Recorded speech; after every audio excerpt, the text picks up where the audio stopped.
Repeat after me. Om Sahana Vavatu. Om Sahana Vavatu. Sahanau Bhunaktu. Sahanau Bhunaktu. Sahaviryam Karavavahai. Sahaviryam Karavavahai. Tejasvinavadhitamastu. Ma vidvishavahai. Ma vidvishavahai. Om Shanti Shanti Shanti.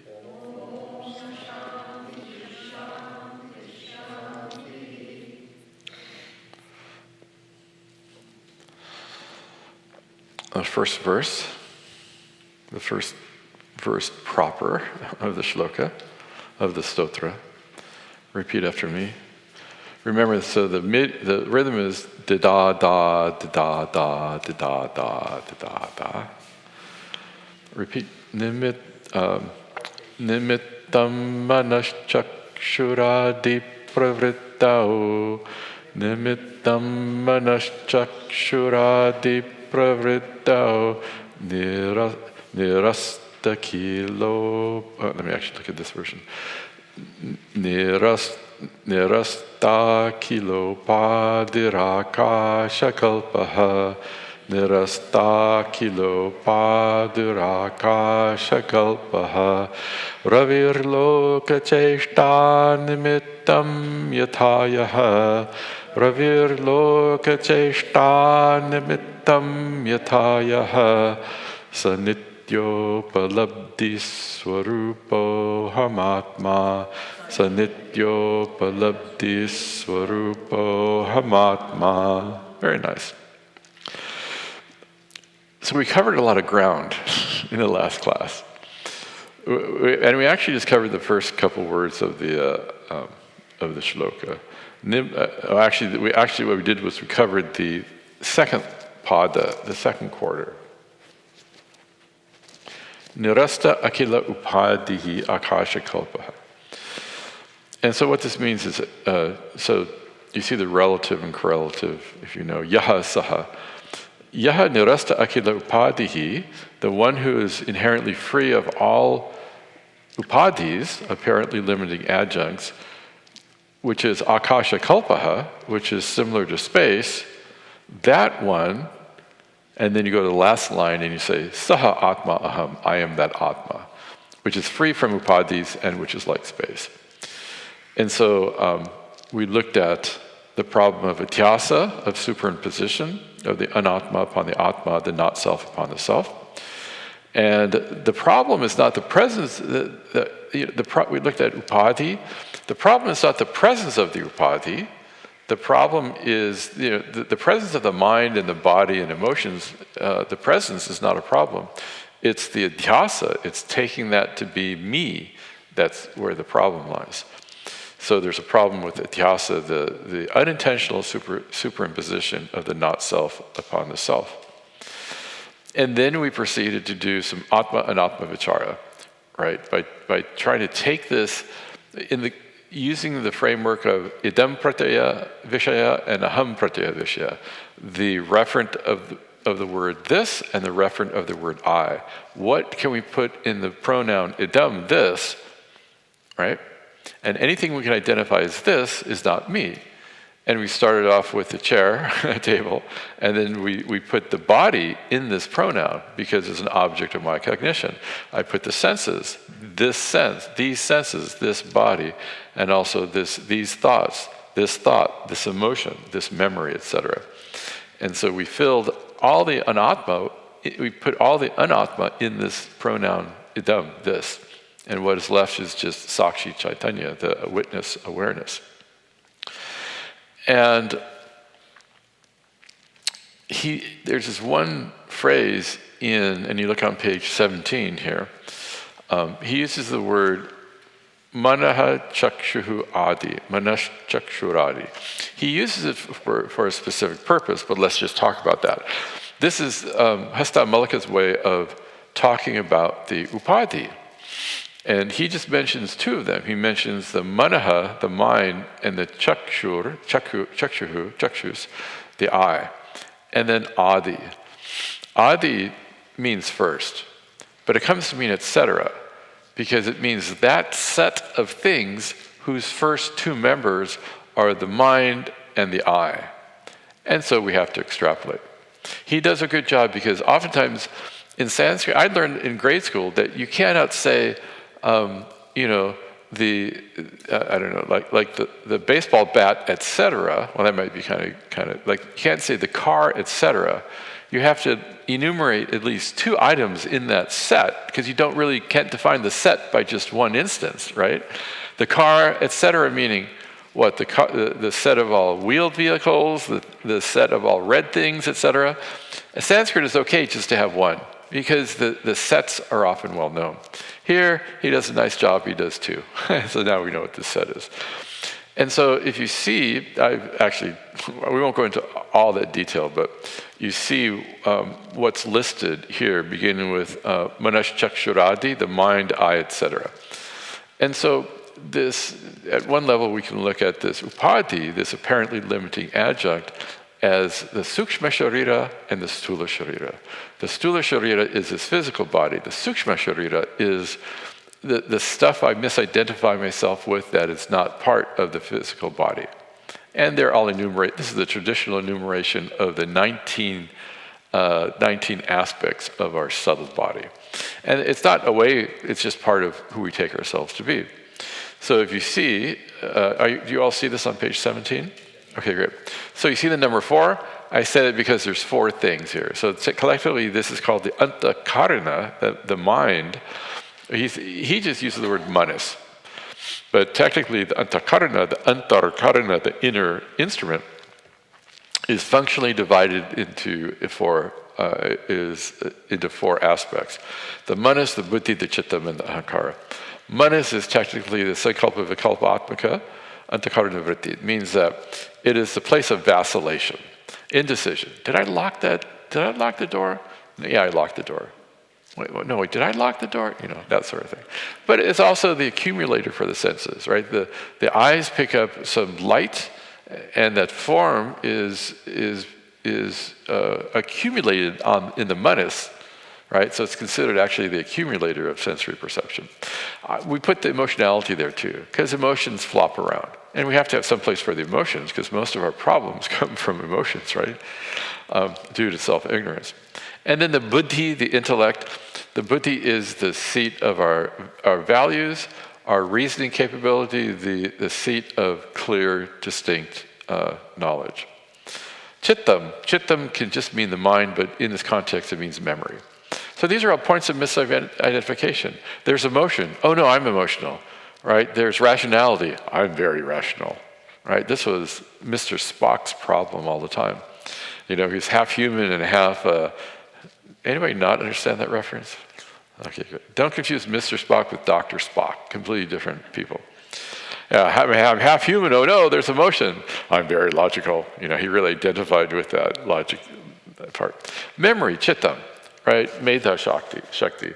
I have a great memory. I have a horrible memory, etc. And then this I thought, this ahankara, this thought which I talked about before, which tries to glue the anatma to the atma. Right, I am fine. I am, it predicates all this stuff about me. I am sad, I am happy, I am stupid, I am fat, etc., etc. So that's the ahankara. It's a rascal. It's always trying, an unenlightened ahankara is used in various ways. Colloquially, ahankara just means ego. But here it's used being technically. Ego is often colloquially means, ahankara means manitvam, a bloated sense of self based on attributes I have, or dambitvam, a bloated sense of self based on attributes I don't even have. Here, it's not that. It's a technical term which means, technically it means the ahankara means I make him, aham iti karoti. It makes the limitless atma into a limited jiva by predicating stuff about me that is rubbish. Okay, so that's the ahankara. And you can have a functional yet enlightened ahankara. So the question is, where does this I thought land, right? If it lands on Paramatma, you have an enlightened ahankara. And it's just a functional ahankara. A jnani will say, an enlightened person will say, I'm hungry. They know very well that that's a function of the pranas. And how do you know you're hungry? Well, because hunger is perceived. So it's obviously not the self, right? An ignorant ahankara is one where you believe what it predicates about you, right? When it superimposes the body, mind, senses on you, and you don't know the difference, then the ahankara, the ignorant ahankara, is just a rascal trying to limit the limitless Atma. 5, you see 5 here. Chakshuhu. Chakshuhu just means eyes. But it stands for the panchajnanendriyani, the 5 senses. The 5 senses we know about, right? So we have 5 input mechanisms and 5 output mechanisms. So we have the shrotra, ears, twak, skin, chakshus, eyes, jikhva or rasana, the tongue, and the grahana, nose. We have the pancha, so now we have 9, right? Then we had 5 more. The pancha karmendriyani are capacities for action. Now, when I say, oftentimes these are translated like the 5 senses. It's not the 5 senses, because this 19 aspects of the sukshma sharira are part in the model of transmigration, is that which transmigrates, right? Which leaves the body when the body drops. You don't take your eyeballs with you to Svargaloka, but you may want to see beautiful things. And so you have the capacity to see. So that's why I say the capacities, the capacity to hear, the capacity to see, etc. And then we have the panchakarmendriyas. Karma means action. And we have the vak, the speech, the pani, the hands, the pada, the feet, the payu, the anus, and upastha, the genitals. The rishis were not shy. They were just very practical. In fact, in a lot of texts, instead of using those anatomically correct terms, they say, the organs of excretion and the organ of generation, of procreation. Anyway, rishis, okay, this is what you do.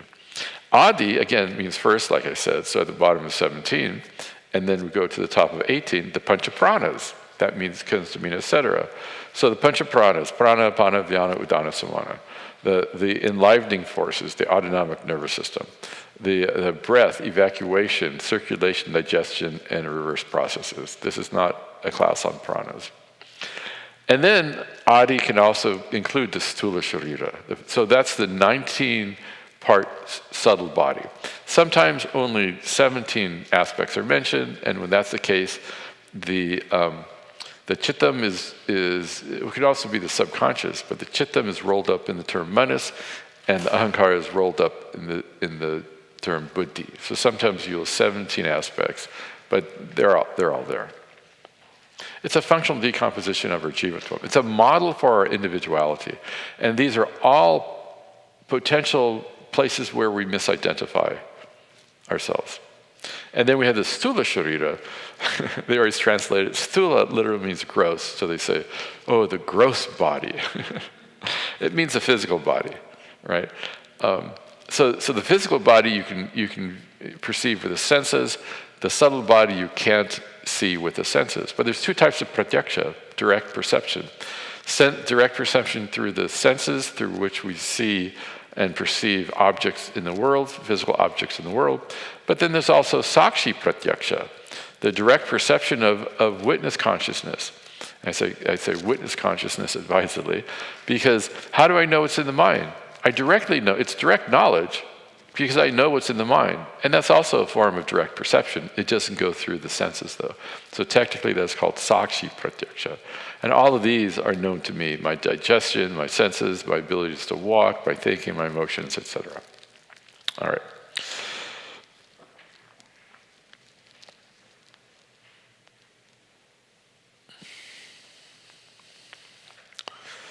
So this is one way of modeling the jiva, the individual. There are other ways of modeling the individual.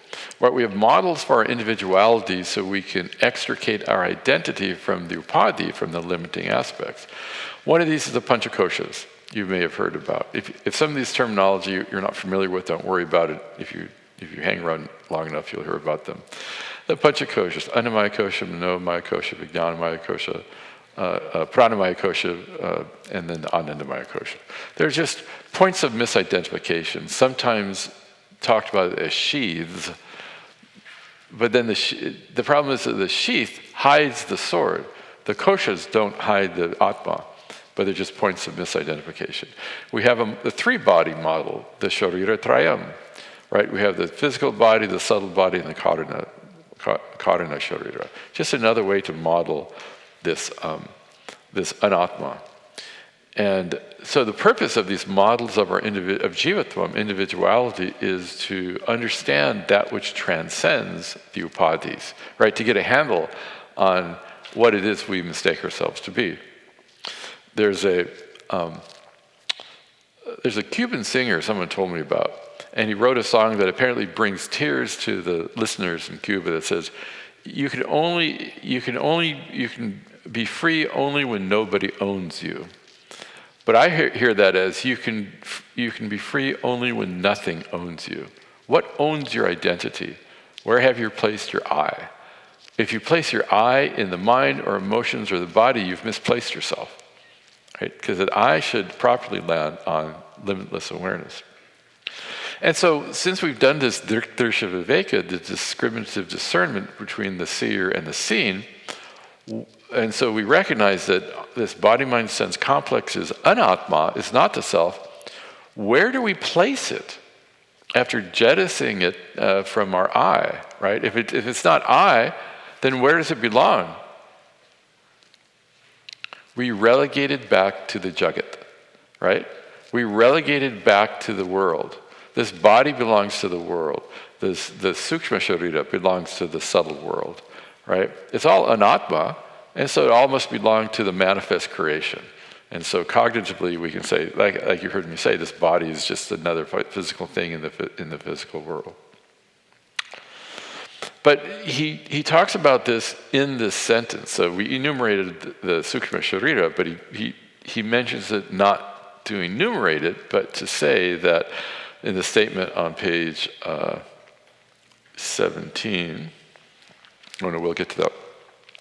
He says, Manha chakshuhu adi pravrittau nimittam. So he's saying that this atma is the cause for the functioning, for the pravritti of the activities of the mind and eyes, etc. All right. So atma is free of an upadhi.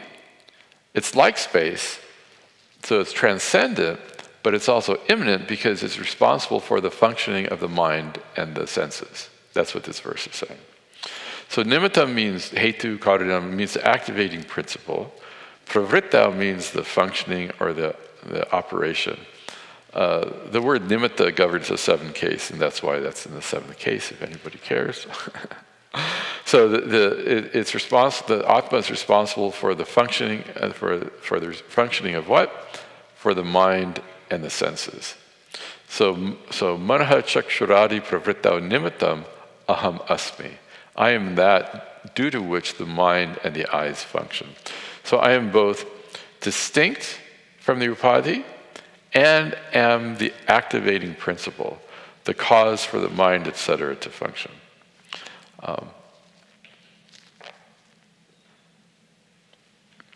Why can't the senses and the mind function without Atma Chaitanya, without awareness? Why does Atma need to be there for the senses and the mind to work? Tesham jadatvam. Because they're jada, because they're achaitana, because they're inert, right? They don't inherently enjoy awarefulness.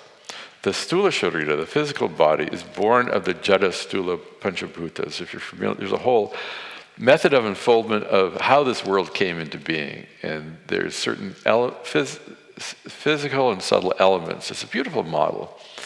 I'll use a terminology for those who are familiar with it. So the stula sharira, the physical body, is born of the jada stula panchabhutas, the physical five elements, akasha, vayu, agni, apaha, prithvi. The sukshma sharira, the subtle body, is born of the jada sukshma panchabhutas, the five subtle elements, akasha, vayu, agni, apaha, prithvi, space, air, fire, water, earth. It's a whole comprehensive model. It's beyond the scope of this discussion. But But the acchetanam vastu swayam na pravartate, and an inherently inert thing does not activate on its own. Right? You can't have the mind without awareness. The senses don't operate without awareness. So the functionality of the upadhi is dependent upon an Atma Chaitanya, but Atma Chaitanya is free of the attributes and the functionality of the upadhi. So you can say that Atma, being Chaitanya Swarupa, being of the essence of awareness, blesses the mind or the body. We see on page 18 a verse from the Kena Upanishad.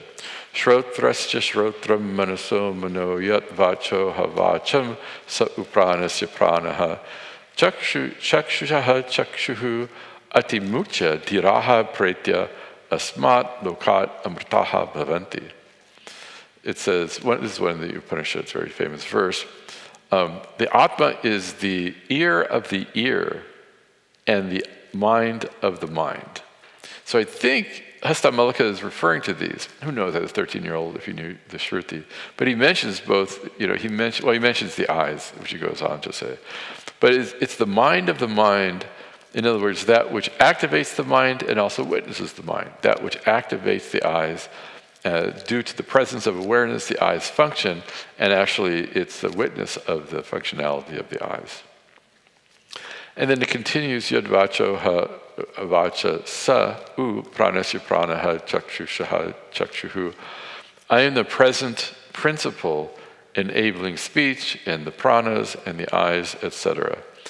Dhiraha atimucha, the wise giving up self-identification with the upadhi, with the ears, etc., recognize that I am the awareness that is, as this shloka says, nirasta akila upadhihi, in the verse. I am free from all the upadhis. And therefore, asmat lokat, desisting from this world, this is the Kena Upanishad, no longer enmeshed in the search for purnatvam. Purna means wholeness, completeness. Purnatvam means the state of being complete and whole. No longer looking to the world for their wholeness due to atmajnanam, self-knowledge, they're ever at home. And so they become amritaha bhavanti. They become immortal. This is a way of Shruti saying they gain liberation.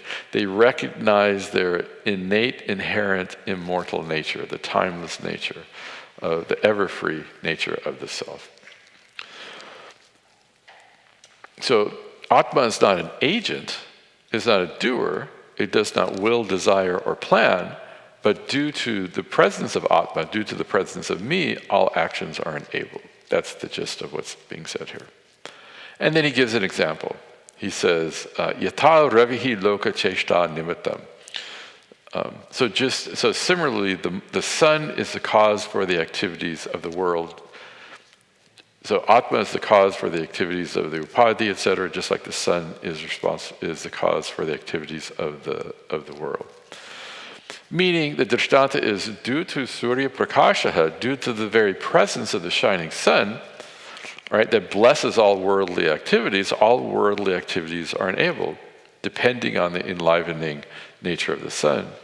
And so the darshtanta, due to the blessing of the mere presence of Atma Chaitanya, all activities of the individual are enabled.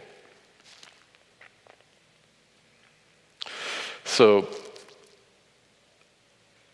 the sunlight, when we talk about the sun, we're not talking about the orb, we're talking about the light that illumines this, right? So it's immanent, the sunlight is immanent, it's present here, just like Atma Chaitanya is here, present in the mind and the senses, but it's also transcendent. Both are also transcendent, so you can look at this example in both ways. So the sun shines blessing the world, and yet the sun remains ever nitya asanga, ever unattached. You can't blame the sun for the morning traffic jam just because it's illuminating the morning traffic jam, right?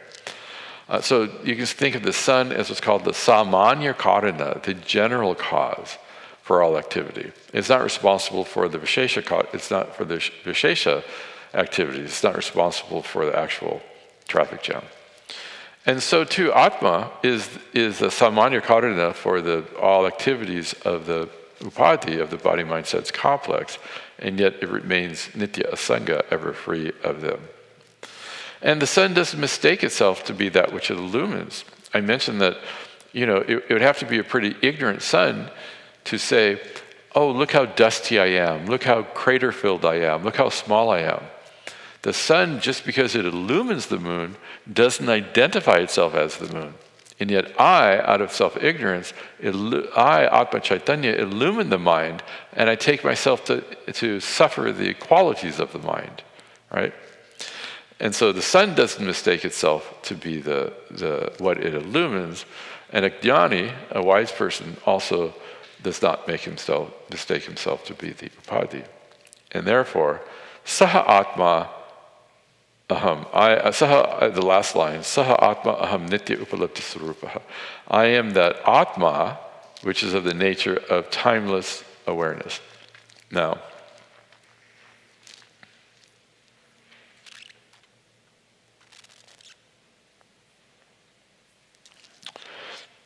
I thought I had, so at the top of page 19, there's a quote. So what do we mean by the word Atma? The word Atma, so this might be for those who have a little bit of Sanskrit. Often nouns are derived from verbal roots called dhatus in Sanskrit. And if you look at all the possible verbal roots that the word Atma can be derived from, it gives the entire meaning of Atma and the entire teaching of Vedanta. And so this might be a bit technical. But the verse is actually quoted in let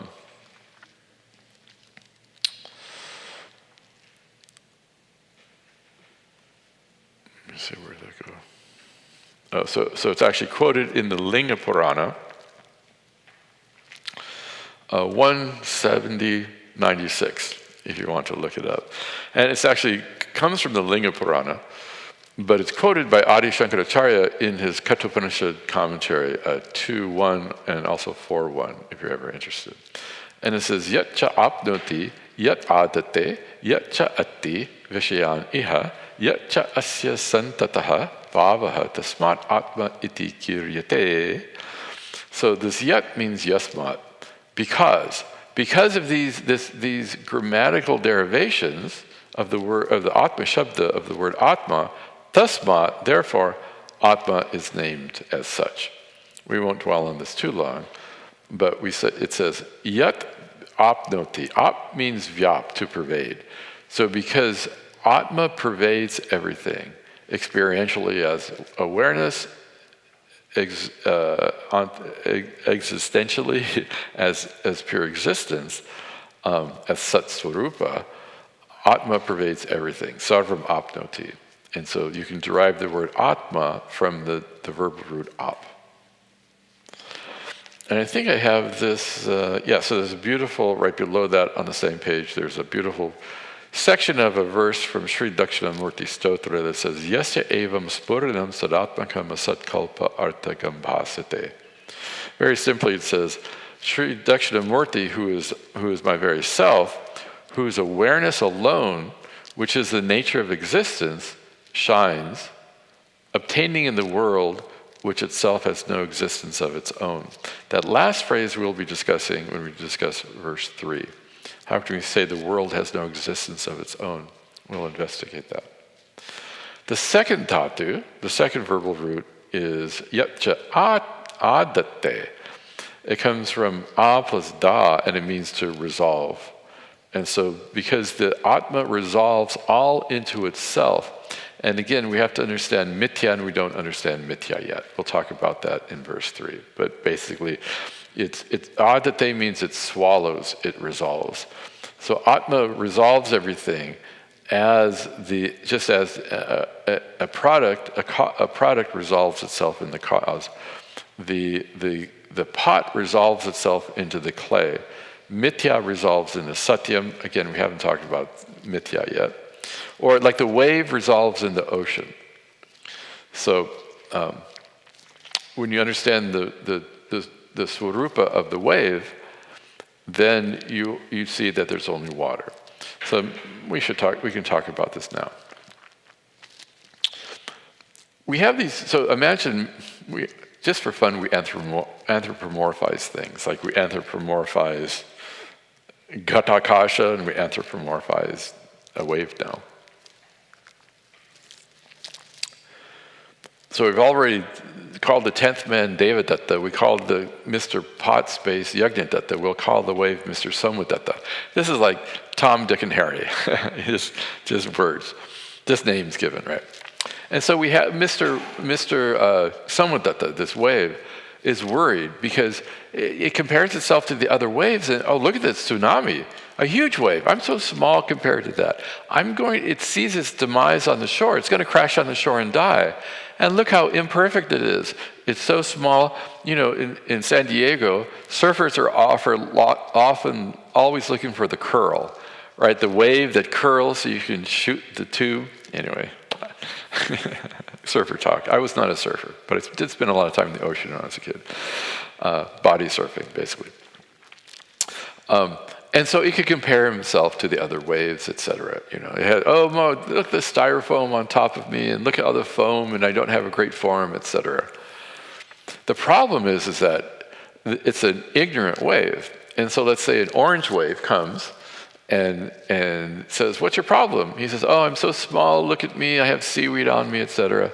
And the orange wave says, you are identifying with what is only incidental to you. So what is incidental to the wave, non-intrinsic to the wave, is the size of the wave, the shape of the wave, the styrofoam that's floating on top of it, the seaweed, etc. Its particular kala and desha, its particular place, and kala, desha, vastu, its particular place and time and attributes, right? But the orange wave says to the wave, when you see that those are not your inherent nature, you can understand your swarupa, your true nature, is only water, right? Like I said in meditation, the waveform is just a form. A wave is just a form superimposed upon water. We could also look at the ocean. The ocean, we can say it's analogous to Ishvara. The ocean is the totality of everything. The wave is a subset. The wave is part and parcel of the ocean. I, as a jiva, individual, am part and parcel of Ishvara's creation. I, as an individual, am not Ishvara, because I am an individual, the wave is not the entire ocean, but it's a subset of it, so it's a part of it. It's not separate from it, right? And so this wave is the ocean is what's called the samashti upadi, the total upadi. And if you know this would be Maya of Ishvara. So it's a totality of everything, a subset of which is the wave. Now, when the wave knows the truth of itself, when it says, aham, asmi, I am, if it doesn't know the truth of itself, it says, I am small, etc. When it knows itself, it says, I am nothing but formless water upon which this jiva waveform is superimposed.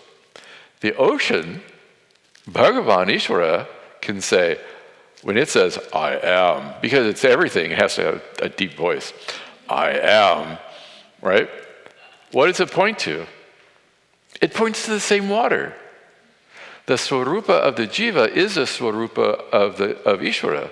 The true nature of the individual is the very same true nature of God. The reality of the wave is the reality of the ocean.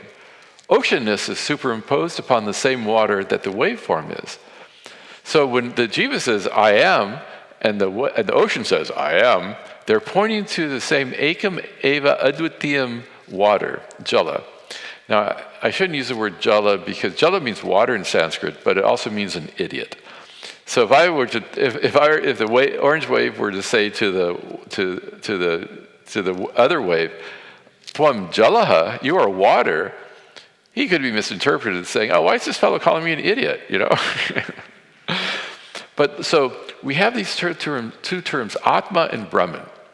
So we say that Brahman is that which gives being to the entire creation. The Swarupa of Ishvara is Brahman. We say that without going into Maya too much, but we can call Brahman Ishvara because Ishvara has the power of Maya, which transforms into this entire creation. Too much to go into. You heard Swami Advayatmananda talking about this last night. But the true nature of Ishvara is Brahman. The true nature of the individual is Atma. There's another Mahavakya that says, I am Atma Brahma. This Atma is Brahman. These are two words for exactly the same thing. These are synonyms, absolute synonyms. Atma does not need to merge with Brahman. Atma is Brahman and Brahman is Atma. That which gives being to the entire creation is my own asmita, is my own I amness. My amness is the same as your arness, which is the same as this isness. There's only one isness, one undivided existence. But when we start the analysis from the vichara, from the jiva, from the individual, we see the truth of the jiva, and we call it Atma. It's like saying wave water, right? When we start the analysis from Ishvara, we come to the Swarupa of Ishvara, and we say that truth of God is called Brahman, and we can call that ocean water. But wave water and ocean water are only separate, are only as though distinct based on the upadhi that's superimposed on it. And we use the two terms based on where the vichara starts. When I start from the analysis of the individual, we call that reality Atma. When we start from the analysis of the Jagat Karanam, the cause of the world, we call that reality Brahman. But they're absolute synonyms. That's why sometimes we say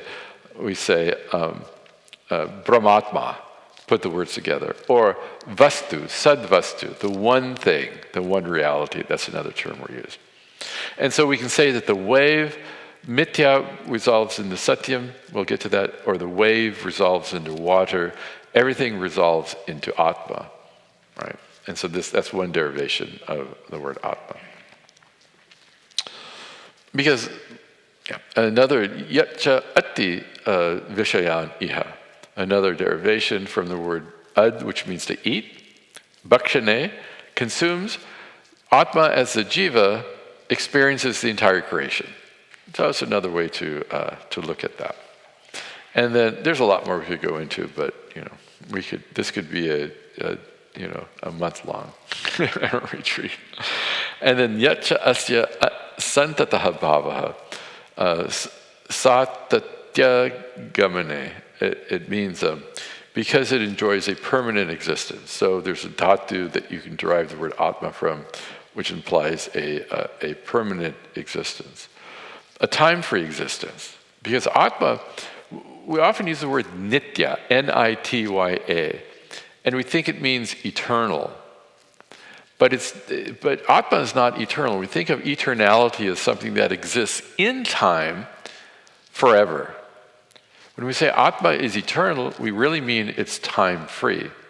Right? Because time has no reality. The only thing that's real is right now, the existent, timeless moment. So it really means that which transcends time. And so you see a quote from the Mandukya Upanishad on the bottom of page 19. Om ityetat aksharamidam sarvam tasya upavyakyanam bhutam bhavad bhavishyati iti sarvam omkaraha eva yatcha anyatrikalati tam tasya omkaraha eva. He says Om is a name for Brahman, or Atma. And it says, Om, iti, idam aksharam, this syllable is all this. There's nothing here but this one reality, which is Brahman or Atma. Tasya upavyakyanam. Here's an explanation. It's very nice. Here's an explanation of that. Bhutam, the past, bhavat, the present, bhavishyat, the future, sarvam omkaraha eva. All of that is Brahman. Everything that exists in the past, present, and future is Brahman, is that one reality, which is Atma. And tatcha, and that which is anyat trikalatitam, that other which transcends the past, present, and future, that also is Omkara, right? So Atma is both immanent and transcendent. It exists presently, but it transcends all time. And we can talk more about that if we have time when we talk about Mithya. Tasmad Atma iti kiryate. Therefore, you can look at find the whole teaching of Vedanta if we had enough time to dig into all that through this derivation of the word Atma. So, Saha Atma Aham Nitya Upalabdhi Sarupaha, the very last sentence in the statement in the shloka. I am that whose true nature is timeless awareness. Hastamalakiyam uses a unique term, uncommon term for awareness, upalabdhi, but it means the same thing. And it is timeless. Why is it timeless? Because in our experience, awareness does not come and go, like in today's meditation. Let the thought of the elephant come, let the thought of the tree come, right? Awareness doesn't grab onto the thought and leave. It's always present, it's always here. In every experience there's a shining awareness, right? And you don't need, just like our Mr. Gata Akasha, you don't need a new experience to gain moksha. Moksha is not an event. Liberation is not something that happens to you.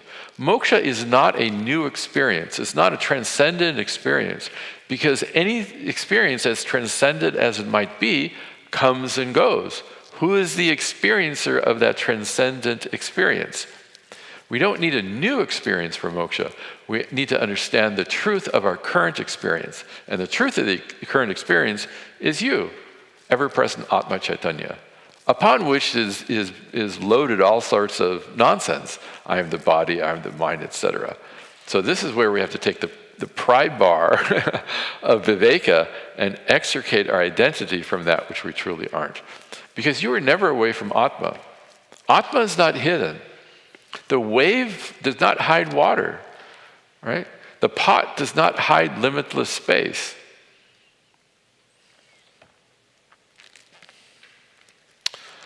Okay.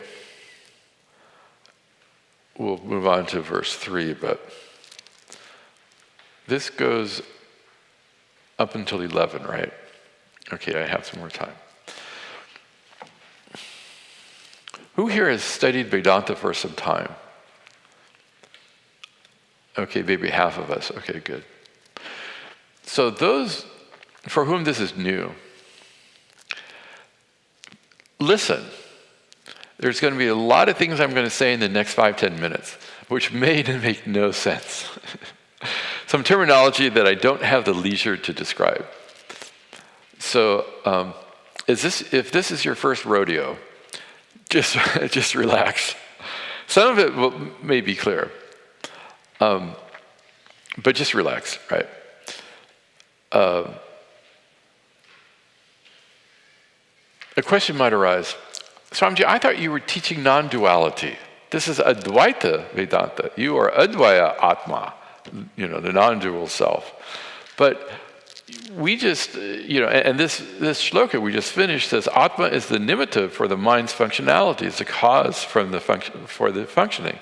So aren't there two things here? There's Atma and the mind, right? Yesterday we did this Atma Anatma Vichara, the inquiry, investigation into what is self and what is not self, through the common understanding that the nature of the knower is different from the nature of the known. Right? I know this, that is not me. The idam pratyaya vishaya, the object of the word this, is different than the aham pratyaya vishaya, the referent of the word I. Right? And so you just created this radical duality. What gives? Right? There's me and everything else. Even the Mahavakya, if you know the Mahavakya, Tattvamasi, you are God. Say what? What do you mean, how can I be God? So there is this metta prakriya. And I may get kicked out of the Swami club by telling you this. This is not something that is normally that is frequently taught. It's sort of like the magician showing how the trick is done. But since it's just us here, I won't tell anybody if you don't. Hi, people on YouTube. So the teaching attempts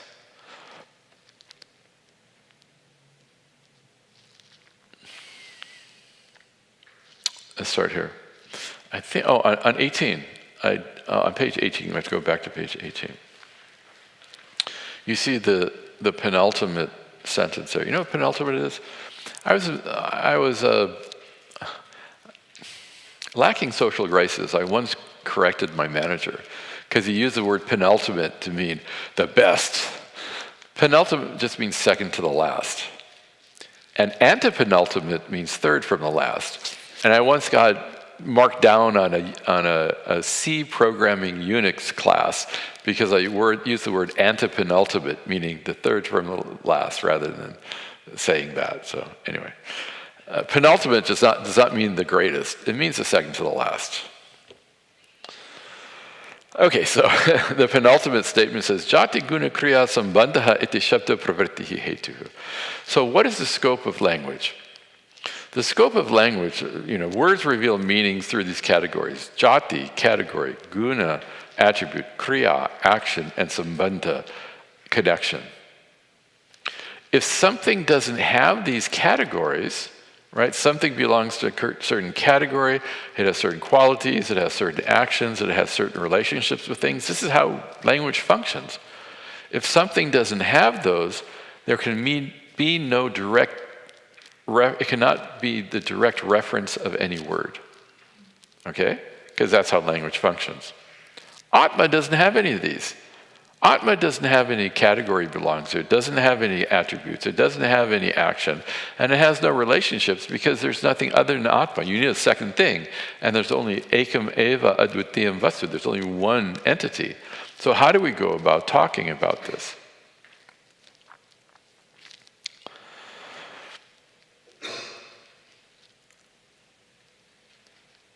Two ways. One, which I won't dwell on too much, we use lakshartha versus vachartha. We use implication, the implied meaning of a word, as in the Mahavakya. So when we say, you are God, what do we mean? Do we mean the direct meaning of the word, you as an individual are God? I don't know. Did you create the world? I don't think so. It's like saying, I ate the whole avocado. Do we need to take you to the hospital? Aren't you choking on the pit and the skin? No. The direct meaning is the whole avocado.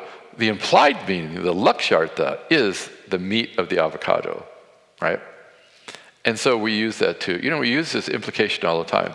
If you're leaving the house and the wife goes out first, and as the husband is walking out the door, the wife may say, door. What does that mean? She's not just making an indicative statement. She's saying, remember to close the door. It's an imperative statement, right?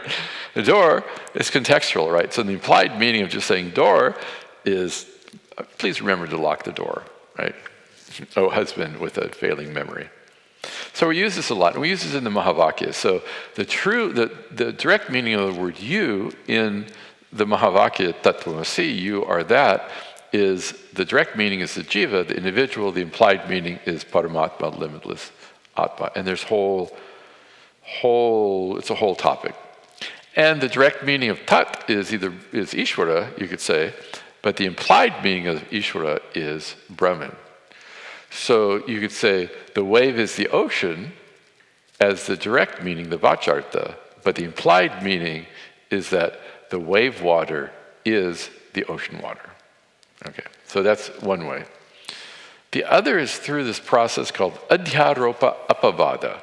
So adhyasa is a problem, right? I superimpose the anatma upon the atma. Adhyaropa also means superimposition, but it's a temporarily accepted superimposition based on people's experience, and then there is the apavada, the removal of that. This is the metta prakriya, the metta methodology, which is our little secret. So this teaching starts from the shishya's current experience, right? You can't just start with a jativada. You can't just say, oh, there is, Maybe it works for some, but what creation? What are you talking about? There's only one thing here. How is the student supposed to know?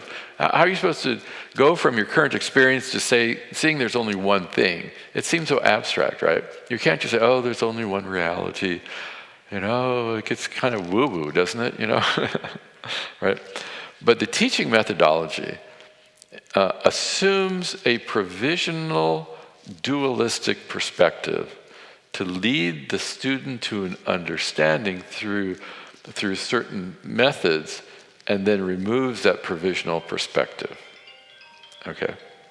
So Shankaracharya says in, someone is chiming. Shankaracharya says in his Bhagavad Gita Bhasha in chapter 13, verse 13, or 14, depending how you count. There's one shloka that's left out of some versions of the Gita. Shankaracharya didn't have one shloka on chapter 13 of the Gita. It doesn't really matter. But he says, Tatahi sampradaya vidam vachanam adhyaropa apavadabhyam nishprapancham prapanchate. We don't know where that quote came from. But it says, it is well known, it is well known that there's a saying among those who know the traditional teaching methodology. This is why we talked about the sampradaya a bit, right? When we looked at the Mundaka Upanishad, the person should approach a guru who is a Shrotriya and a Brahmanishta. Shrotriya means someone who knows his material. In other words, one who is a sampradayavit, one who knows the traditional teaching methodology. And now Shankara is saying this is the teaching methodology. He says, he's referencing it. He says, it is well known that those who are sampradayavits who know the traditional teaching methodology, the absolute or the unmanifest is revealed by means of this superimposition and its negation. And the superimposition is deliberate. And really the superimposition is just our normal confused perspective. Accepting duality, we work within that to remove duality. Okay?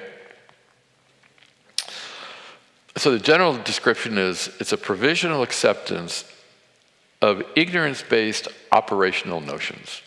A provisional acceptance of ignorance-based operational notions.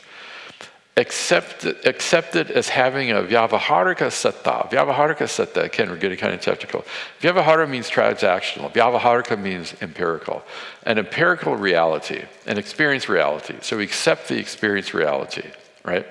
And we provisionally accept that perspective and the experience to lead them from the common experience to the correct understanding. And so we use this vyavaharika perspective, this transactional or dualistic perspective, as the starting point for vichara to reveal certain things, to reveal non-duality. You with me so far? I'll give a lot of examples. And so the apavada is the systematic falsification of the ignorance-based suppositions we just used to lead the student to a certain understanding. Right? To reveal the paramarthaka drishti. Paramarthaka means the absolute drishti, the absolute vision, the absolute knowledge. That's only one thing here. So the entire teaching leverages this vyavaharika satta with the intention of revealing the paramarthaka satta, an empirical, notional duality to reveal non-duality.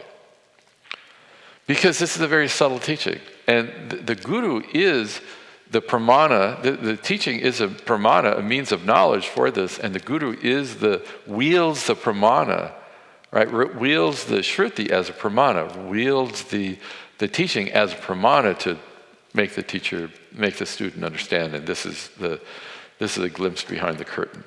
Again, our little secret.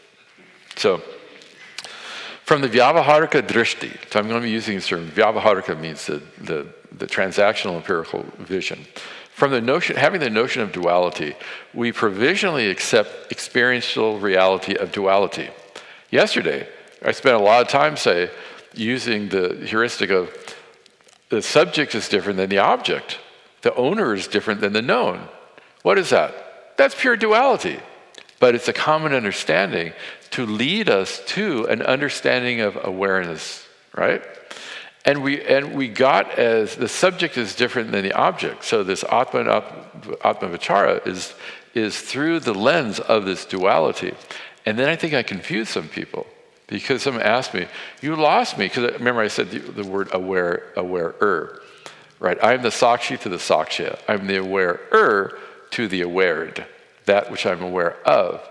But the Swarupa of the awarer, the true nature of the awarer, is pure awareness. So that's the adhyaropa, the superimposition is accepting the duality, using that to get as close as we can within the dualistic world to say, oh, I'm just shining awareness which illumines everything, all the anatma, all the upadhi. And the is a trich in Sanskrit, which means the agent. If I'm an aware I'm an agent of being aware of something, but Atma is a karta, is not an agent. So then, again, I mentioned sort of in passing, the swarupa of the awarer is just awareness. So the apavada, the removal, is saying that the agency, the kartrutvam, the doership of being a knower itself is false. I am pure awareness.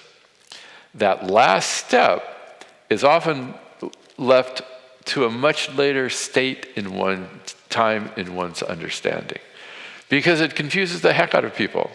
And so stick with the apavada. You can't short circuit the process. Stick with the adhyaropa, and then in the end the apavada will come. Right? You can't say, if you don't fully understand this sakshi-saksha duality, the difference between the witness and the witnessed, then removing that duality prematurely will still leave you ignorant. So you have to buy into the framework of the teaching, and then only then can you dismiss it. So,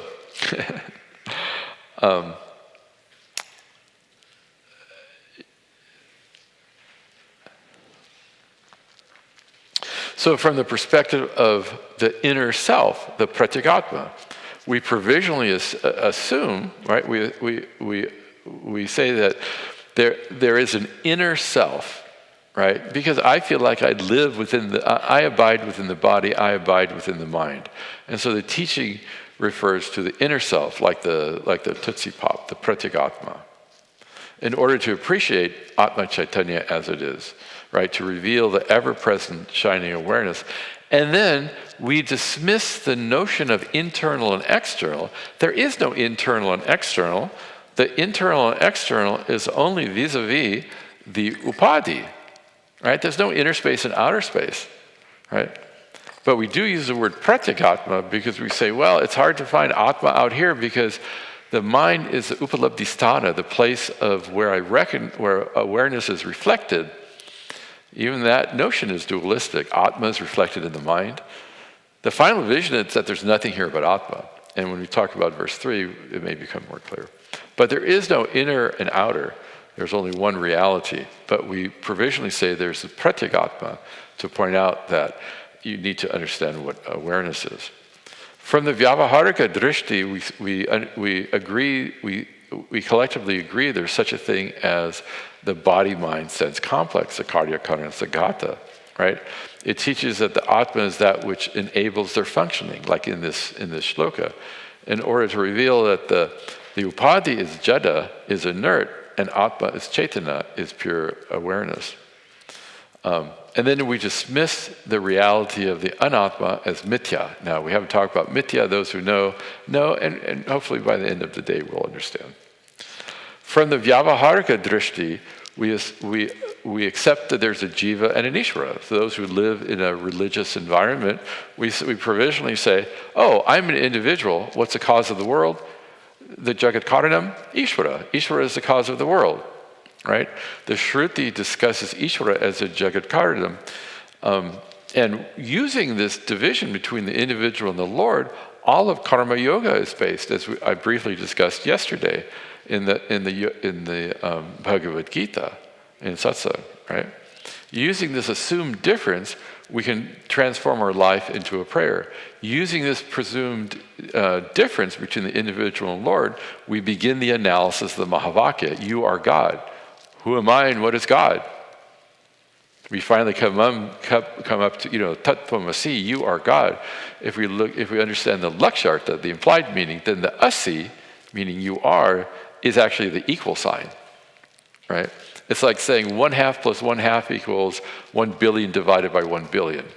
Once you resolve both sides of the equation, the identity is revealed, right? Once you remove what is not intrinsic, what is incidental to each side of the equation, then what is essential is 1 equals 1. But we start off with the apparent difference, because most people who believe in God will not say, I am God, unless they need some counseling.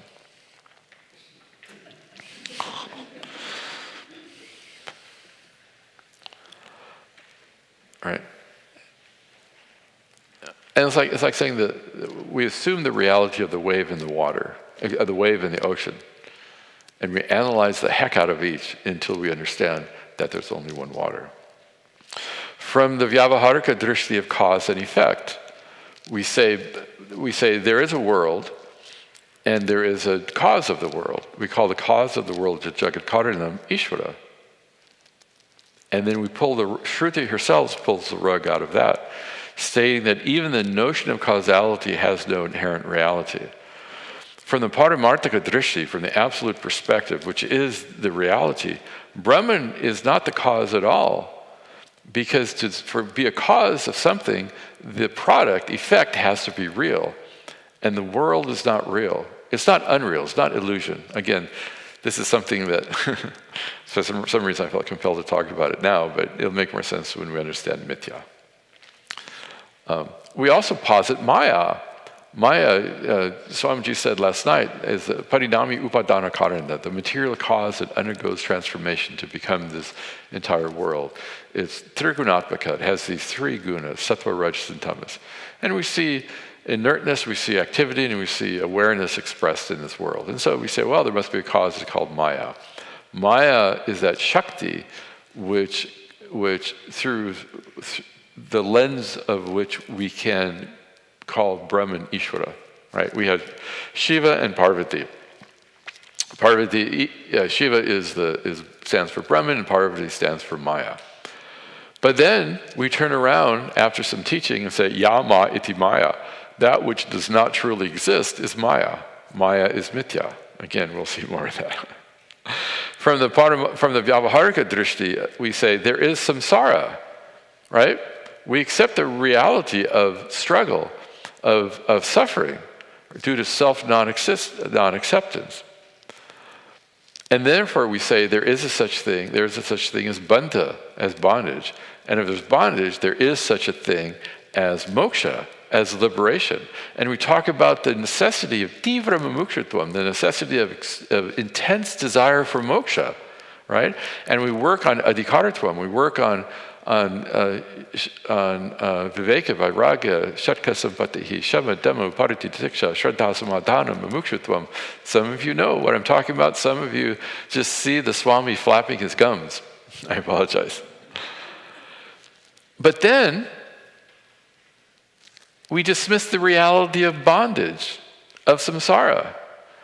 Bondage is just notional, right? There's only as though moksha, because the bondage is only as though. One of Shankara says again and again, Atma is nitya muktaha, ever free. And that's why this is a journey. I stay away from the word journey because, you can join us on our coffee journey. Join us, right, on our wine journey. Everything's a journey, so. Anyway, it says you are already free, like the 10th man. What was the reality of his bondage, of his samsara? It was purely notional. The sadhu knew his samsara was baseless. Well, that's why he kind of snickered to himself, right? And so you can't just pretend samsara is not there until you actually become free. And so you cannot start with the Upavada. You have to see what is being taught through the, you can't start with the negation. You have to see what's being revealed through the adhyaropa, through the provisional perspective. And only then are you blessed by its removal. All right, let's get to the next verse. Let's see if I can do this. Yamagnyushnavanityabodhaswarupam Yamagnyushnavanityabodhaswarupam Manachakshuradinyabodhatmakani Manachakshuradinyabodhatmanani Pravartanta ashritya nishkampamekam Pravartanta ashritya nishkampamekam Sanityopalabdhi swarupo hamatma Sanityopalabdhi swarupo hamatma. I could not even come close to chanting this if I did not know da-da-da, da-da-da, da-da-da. Okay. So in the previous verse, we saw that saha nitya upalabdhi swarupaha aham atma. I am this one timeless awareness. But what is the relationship between, if you stop and think about it, what is the relationship between Atma and Chaitanya, between awareness and the self? So oftentimes these verses are introduced with a Purva Paksha, with a question, or we may have already covered some of this material, but it's often presented with a question. Why would someone write this verse? Well, he's answering Shankaracharya, but generally it's like there's a reason why this verse exists, because it's meant to address a certain doubt or question. So it's called the Purva Paksha. So what is it? All Astika darshanas, all philosophical systems within the Vedic tradition posit some entity that's separate from the body, some dehi, right? Deha asya iti dehin, dehi, the one who abides within the body. Sankhya, Yoga, Nyaya, Vaisheshika, Purvamamsakas all say there's a soul that exists in some way. Some call it spirit, some call it soul, to differentiate it from matter. When I was a child, I was taught this prayer. Now I lay me down to sleep, I pray the Lord my soul to keep. If I should die before I wake, I pray the Lord my soul to take. And first of all, it's a pretty horrific thing. Maybe it's useful for a little 6-year-old to think, I might wake up dead. But it got me thinking, I may wake up dead, okay. So if I'm praying that God takes my soul, am I left behind, right? Some Christian theologists were positing there was going to be the rapture a few days ago. Did anybody hear this? Where all the holy people will be pulled up into heaven. I was really looking forward to being left behind, but it didn't happen, so alas. So if I should die before I wake, I pray the Lord my soul to take. What's my soul and who am I, right? Do I have a soul? So what's the relation between soul, self, consciousness? Nyaya Vaisheshikas, the Nyaya, the philosophy, when the Shad Darshanas, the classical, the Astika Darshanas are those philosophical systems that accept the Vedas as a source of knowledge. The Nastika Darshanas are those philosophical systems which do not accept that, like the Buddhists, the Shunyavadis, the Kshanavijnanavadis, the Jains, etc. And also, I'm sure Judaism and Christianity don't accept the Vedas as an authority. Modern sciences say that consciousness is an epiphenomenon of the brain, right? A function of the chemistry and the electrical processes of the brain. This verse is meant to make clear that awareness is not a guna, a temporary attribute of the Atma. Like some say, Nyaya say that awareness is an attribute of the soul, so to speak. Or it's not a product of the brain, but it's really just, it's very swarupa. And this is in accordance, I think, on page 20. I make this statement from Brihadaranyaka Upanishad, verse 2. Nahi drashtuhu drishtehe viparilopaha vidyate. There is no destruction of the drishti, the sight of the seer. In other words, awarefulness is the very nature of the self. And here he uses the example of fire. So we'll see. So he says, Manaschakshuradini. I guess I should point to where that is in the verse. Yeah, so that's the second line. Manaschakshuradini abodhatmakani. And in the, it starts with Yam Agni Ushnavat.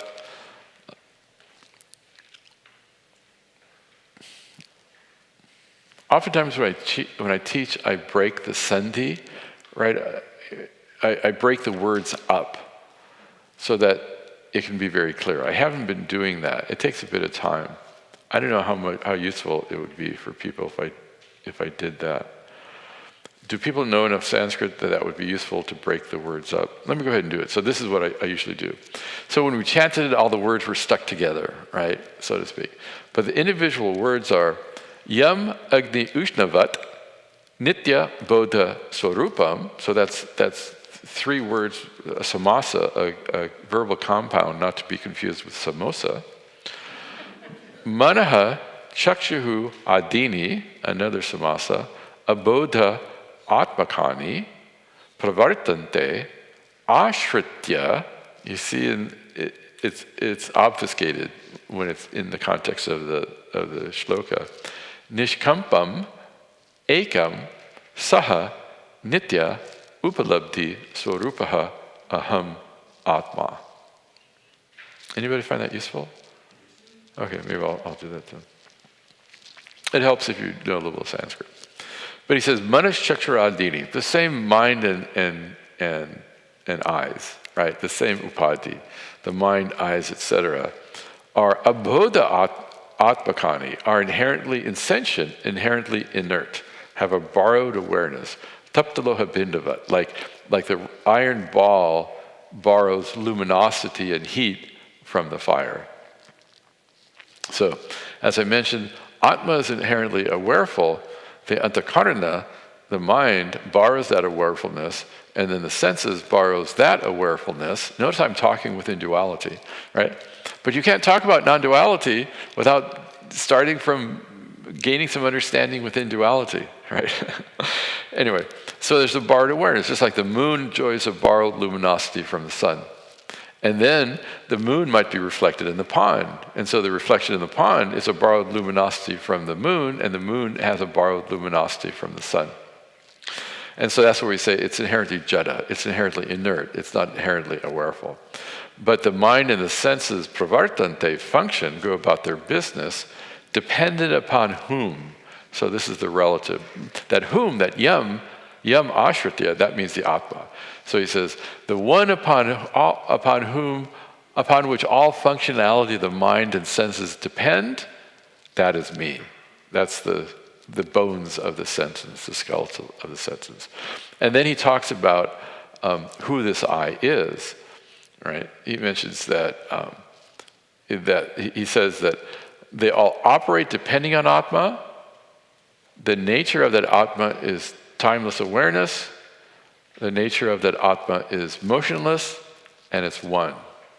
So if you see in the verse, it says Nityabodha Swarupam, Nishkampam, and Ekam. And those are all adjectival to Yam, which then points to Atma. So the Atma is all these things. So this one Atma, which upon which the functionality of the upadhi depends, is Nityabodha Swarupam, which is exactly the same as saying Nitya Upalabdhi Swarupaha, right? The last line says Nitya Upalabdhi Swarupaha, he says Nitya Bodha Swarupam. The same thing. Bodha can mean knowledge, here it means awareness. Upalabdhi can mean cognition, here it means awareness.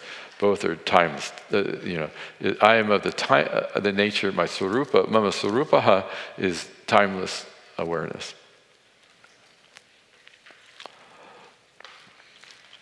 just like the activity of a fan, the functionality, the pravritti of the fan, a light bulb, a microphone, etc., all depend upon the presence of electricity to enable their functionality.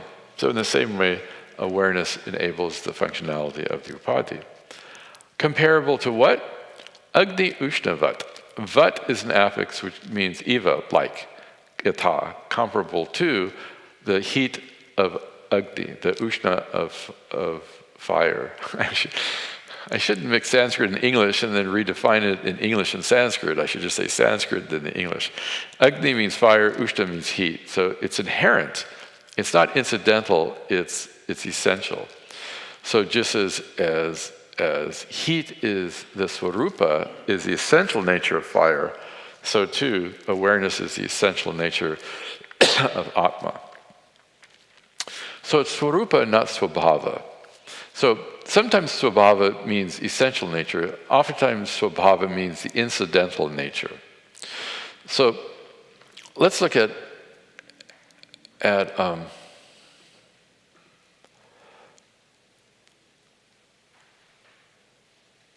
sorry, my iPad just went on its own little journey.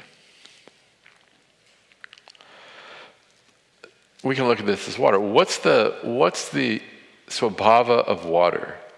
The incidental nature of water is that it quenches one's thirst, it falls from the sky as rain, it flows down the mountains and rivers, it collects in the ponds and the seas and the oceans, it evaporates up in the clouds, and then it comes back down as rain or snow or some such thing, right? This is incidental to water, right? What is the swarupa of water? DHMO. You know what DHMO is? It's a dangerous chemical. DHMO causes, if you inhale a little DHMO, it'll kill you. If you take it internally, it's present in all food, but when taken just by itself too much, it'll kill you. It causes buildings to collapse. It's just this most dangerous thing, DHMO, dihydrogen monoxide, H2O, water, right? So the swarupa of water is dihydrogen monoxide. There's a whole website dedicated to the dangers of DHMO. Water. You know, if you drink too much water, you know, if you inhale it, there's problems there. Anyway. But regardless of what form it takes, you know, ice or gas or solid or liquid, its swarupa is just H2O, right? And so the swarupa of water is H2O. The swabhava, the non-essential nature, is it rains, etc. Right? And so too, the atmanaha nityabodhita, the atma swarupa, is not swabhava. The true nature of the self is not incidentally awareness, it is awareness.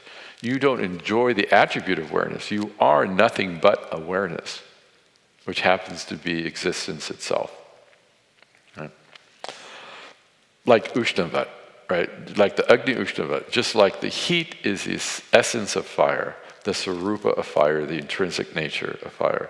So too, awareness is the swarupa, the intrinsic nature of me.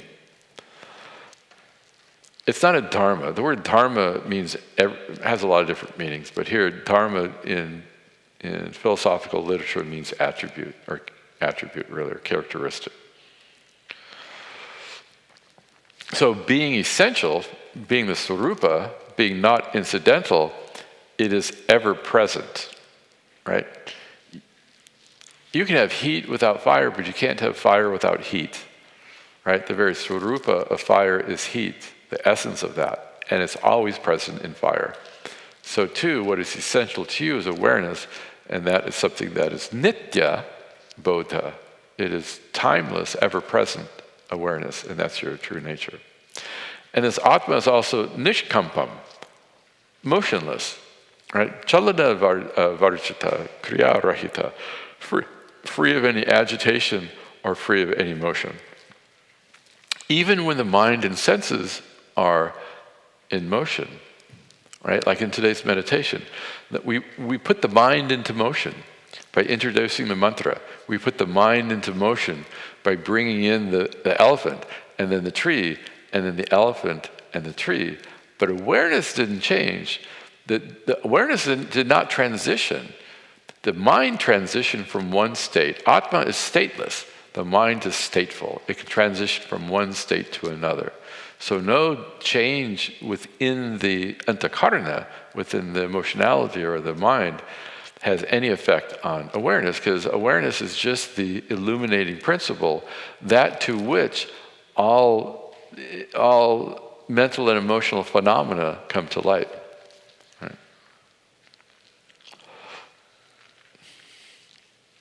Right? Just like our crystal, right? It appears to be stateful, but the statefulness is based on the color that happens to be behind it. And this Atma is ekam.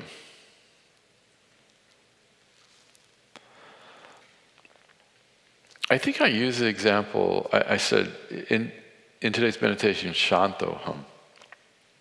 Right, Shantoham. We say, I am Shanti Swarupa.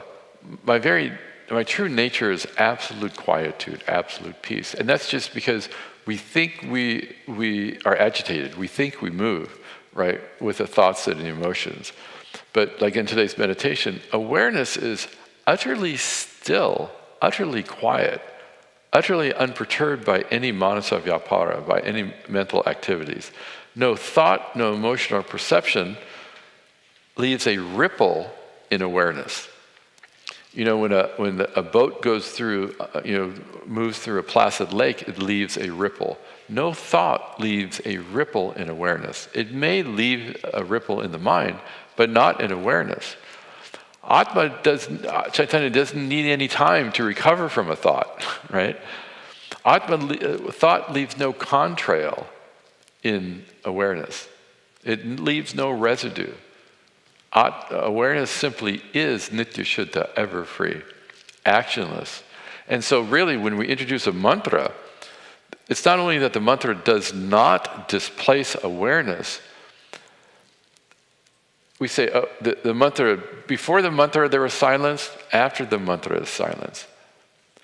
And I asked you to attend, yesterday meditation, I asked you to attend to the silence obtaining between each chant. But the reality is that the mantra is superimposed upon utterly silent awareness, right?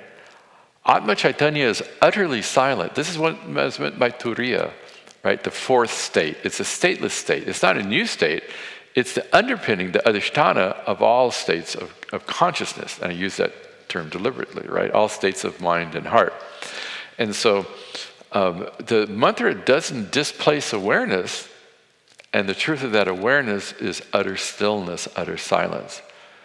So you can appreciate the utter stillness of your true nature even in the presence of an activated mind. It's quite a drishti to have, quite a vision to have. It takes some time to understand and assimilate that. But this Atma is also one. How many Atmas are there? There aren't. How many waves are there? There's countless waves. How much water is there? There's only one water. There are not many consciousnesses, and we'll talk about, he uses a reflection model coming up here. There aren't any, there's many waves but only water. There's many upadhis, many minds in which awareness is reflected, but there's only one awareness. There's many planets that are illumined by the sun, but there's only one sun. And we'll talk about that in other upcoming verses. Aham saha atma, last line, I am that atma, which is nitya upalabdhi swarupaha, which is the nature of timeless awareness, which is one, which is motionless, and which is responsible for, whose true nature is pure awareness, just like heat is the true nature of fire, and it's responsible for the activities of the mind and the senses, etc., but remains ever free of their activity. Om Tat Sat. Repeat after me. Om Purnamadav, Om Purnamadav Purnamidam Purnat Purnamudachyate Purnasya Purnamadaya Purnamevavashishyate. Om Shanti Shanti Shanti. Om Shanti Shanti Shanti. Harihi Om Shri Gurubhyo Namaha. Harihi Om. Shri Gurubhyo Namaha. Harihi Om.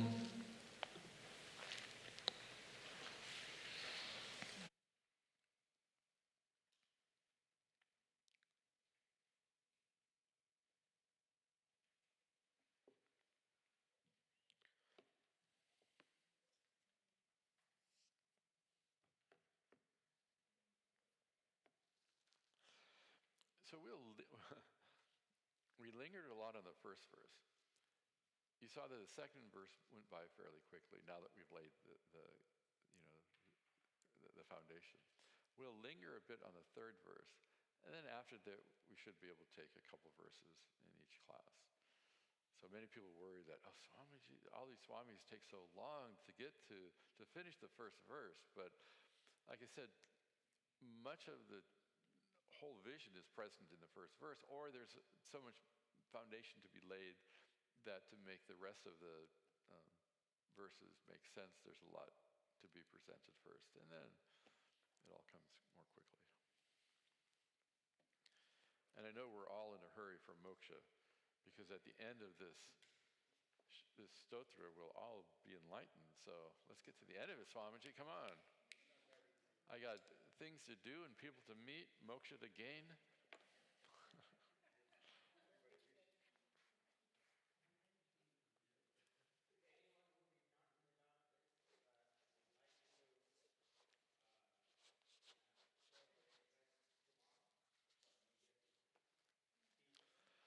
And just know that this is optional. You don't have to go. Somebody told me that, I live 5 minutes from Marsha Bodha. So, and they study with Swami Advayatmananda all the time. I'm not sure we'll hear from Swami Advayatmananda, but it'd be nice to see his ashram there, and we'll see if anything useful comes out of this mouth while I'm there. It's a beautiful ashram there.